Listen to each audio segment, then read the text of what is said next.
vous les Actunautes en direct depuis Port-Fréjus. Port-Fréjus qui vient de recevoir sa toute nouvelle station portuaire Monawa. Rencontrons tout de suite Thierry Le Sieur de chez AGL Marine qui commercialise Monawa et Wilfried Point de chez Monawa. Bonjour Thierry. Bonjour Nicolas. Bonjour Wilfried. Bonjour Nicolas.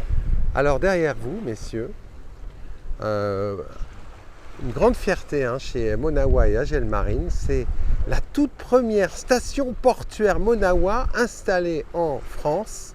C'est ici à Port-Fréjus et c'est quand même une sacrée révolution quelque part dans le concept Thierry Le Sieur. Oui, c'est une révolution parce que pour la première fois, des clients peuvent revenir d'une balade en bateau, nettoyer leur bateau avec de l'eau de mer et le rincer ensuite avec de l'eau douce créée par l'unité de désalinisation. Plus besoin de nettoyer son bateau à l'eau potable. Plus besoin d'utiliser l'eau du réseau, tout à fait. Ça change tout. Dans les régions où l'eau est sous tension et même, on va dire intellectuellement quelque part, parce qu'utiliser de l'eau potable qu'on a potabilisée avec tout ce qu'il faut pour juste nettoyer un bateau quelque part, Wilfried, c'était un truc de dingue quand même. Alors effectivement, on se dit tiens, aujourd'hui c'est une aberration d'utiliser de l'eau potable pour laver les voitures, mais dans un port, encore plus les bateaux. Alors l'idée c'est pas d'avoir inventé la désalinisation, elle existait avant nous, elle existait avec nous. Et c'était de la développer, de la rendre plus accessible, d'avoir le moins d'impact possible sur le rejet et aussi de pouvoir utiliser la mer et le soleil comme source d'énergie et source d'approvisionnement. Donc l'idée c'était de se dire, c'est pas parce qu'on va enlever l'eau potable qu'on va devoir refaire les mêmes mauvaises actions qu'on avait dans le passé avec l'eau désalinisée. L'utiliser sans aucun contrôle et sans aucune raison. Non, on s'est dit tiens, oui, on utilise de l'eau désalinisée, c'est génial, mais on va aussi pouvoir utiliser de l'eau de mer par exemple pour laver le bateau avant de le rincer. Oui, parce qu'on peut tout à fait nettoyer un bateau à l'eau de mer et ensuite se contenter de le rincer à l'eau désalinisée. Jusqu'à présent, on fabriquait des stations de dessalement essentiellement. Et à un moment, on s'est dit non mais c'est idiot. On peut aussi proposer en plus de la station de dessalement le principe de laver à l'eau de mer. Donc lavons à l'eau de mer à 70-80% et rinçons à l'eau douce avec de l'eau désalinisée qu'à 20-30%. Et puis, puisqu'on est capable de faire ça, utilisons aussi le soleil pour l'énergie et rendons-la totalement autonome. Comme ça, on a un impact le moins important. Alors le container qui est là-bas, on va faire un gros plan. Expliquez-nous ce qu'il y a dedans. Là. Alors, il est magnifique, c'est explicatif. Il est au milieu de la zone technique du port. Alors expliquez-nous ce qu'il y a dedans et comment ça fonctionne. Donc on a tout centralisé, on va dire la machinerie, dans ce point-là. Ouais. Tout part en fait bien sûr du port, de l'entrée du port où il y a une courantologie assez importante qui permet déjà d'avoir un bon brassage. Ouais. On va aspirer, on va passer par différents filtres au niveau de l'aspiration en elle-même, c'est-à-dire on a une sorte de grille à plusieurs étages qui va permettre de filtrer au début les plus gros éléments pour réduire au fur et à mesure. Puis ensuite on va se diriger directement dans le conteneur où là on va avoir une cuve de décantation qui va permettre d'affiner en fait la filtration ensuite par des filtres beaucoup plus bas, filtre à sable, 100 microns, 20 microns, 5 microns et encore d'autres. Puis ensuite on va passer par la phase d'osmose inverse, donc l'effet de désaliniser l'eau et ensuite une capacité de stockage. Plus on peut stocker, moins on a besoin de dessaler. C'est ça aussi qui est intéressant, c'est moins on fait un gros désalinisateur, moins on a d'impact sur l'énergie, comme moins on a d'impact sur le rejet. Donc l'idée c'est aussi de jouer avec le stockage, la capacité de retenir cette eau. Et vous pouvez stocker combien d'eau Alors ici on peut stocker jusqu'à 14 000 litres, là elle fait 10 000 litres. Ah c'est bien ça. Elle a été prévue justement pour être upgradée.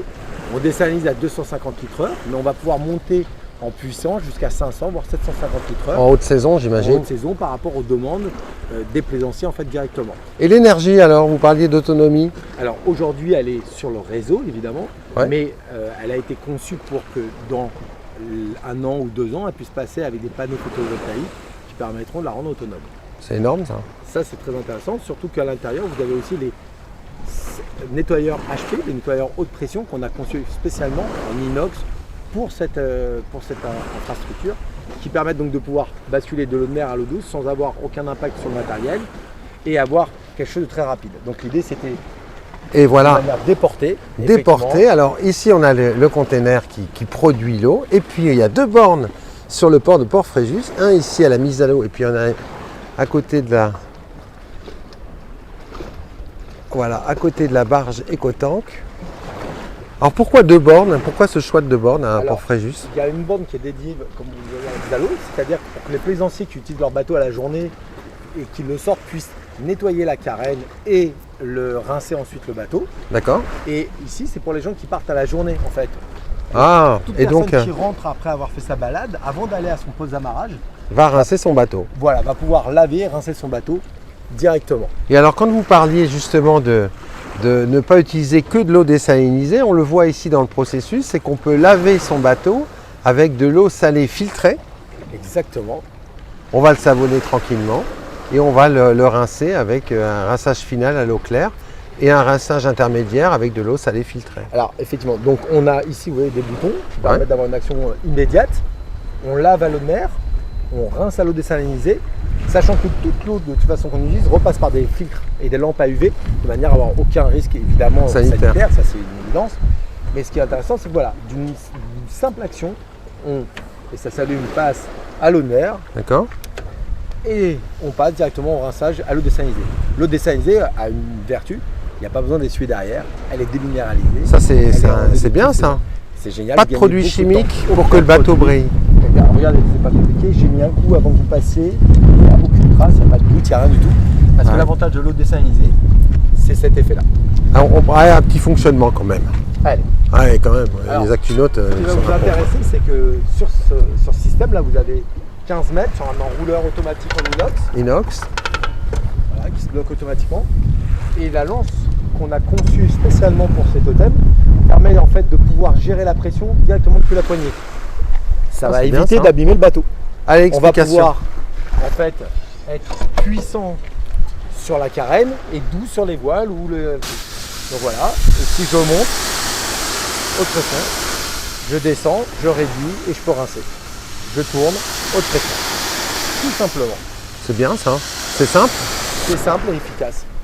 Waouh. Ensuite, vous tirez. Et voilà.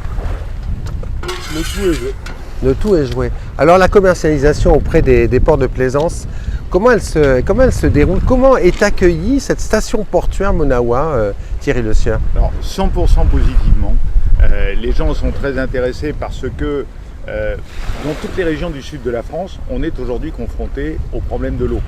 Il y a eu des restrictions de Perpignan jusqu'à Menton, il y a eu des restrictions d'eau. Donc aujourd'hui, de pouvoir laver son bateau autrement qu'avec de l'eau douce du réseau, effectivement est très bien accueilli. Nous avons beaucoup de demandes actuellement de nettoyeurs haute pression eau de mer, simple. Donc là c'est le système que vient de montrer Wilfried, on nettoie à l'eau de mer, donc ce qui permet sur les zones de carénage de nettoyer les bateaux. Nous avons des demandes de mini-stations identiques à celles de Fréjus, par exemple sur Carnon, qui souhaitent effectivement s'installer. Ils souhaitent surtout former les propriétaires de bateaux, les utilisateurs de bateaux. Ils souhaitent les former à ce nouveau système de nettoyage. Les sensibiliser. Et faire passer le message et les sensibiliser. Parce qu'ils ne veulent plus que la mauvaise image, je prends de l'eau du réseau et je mets cette eau du réseau dans la mer parce que j'ai nettoyé mon bateau et c'est complètement aberrant. Donc il y a une vraie envie de faire passer un message aujourd'hui. C'est une priorité forte chez AGL Marine, ça, aujourd'hui. Alors c'est une forte priorité chez AGL parce que AGL est avant tout un revendeur de peinture et effectivement on a été confronté avec des clients qui ne pouvaient plus travailler. Donc il a fallu trouver des solutions, ce que l'on a trouvé avec Monawa. Donc la distribution, AGL l'a reprise pour la totalité de la France, donc de la partie Monawa, désalination, nettoyeur haute pression et aussi un sujet dont on ne parle pas mais qui sont des nettoyeurs, des chariots qui permettent d'aller sur les pontons pour nettoyer les bateaux. Par exemple, pour les entreprises de location qui ont tous les bateaux qui reviennent le samedi, et ben, en même temps, on a un chariot, on pompe l'eau de mer et on nettoie avec effectivement ce chariot. Et on en a repris aussi toute la commercialisation pour l'Espagne, où on a quelqu'un qui vient de démarrer pour travailler ces dossiers-là. Les ports sont contents par rapport au retour de Port Fréjus. Oui, les ports sont très contents parce que ils ont bien vu toutes les images qui ont été faites lors de l'inauguration de Port Fréjus, les démonstrations qui ont été faites aussi. Donc réellement, les gens se disent oui, en fait, on est sur un vrai système qui fonctionne. Alors qu'avant, on avait plutôt tendance à nous dire venez nous montrer que ça fonctionne, on verra après. Aujourd'hui, ça fonctionne. C'est là. À nous maintenant d'aller par derrière, faire notre travail de rouleau compresseur pour effectivement vendre les produits. Merci Thierry. Merci Nicolas. Merci Wilfried. Merci Nicolas. Voilà, je vous quittais les Actunotes avec un gros plan sur cette lance de nettoyage Monawa avec en arrière-plan la première station portuaire Monawa. Elle est située à Port-Fréjus. À très bientôt sur Actu Nautique.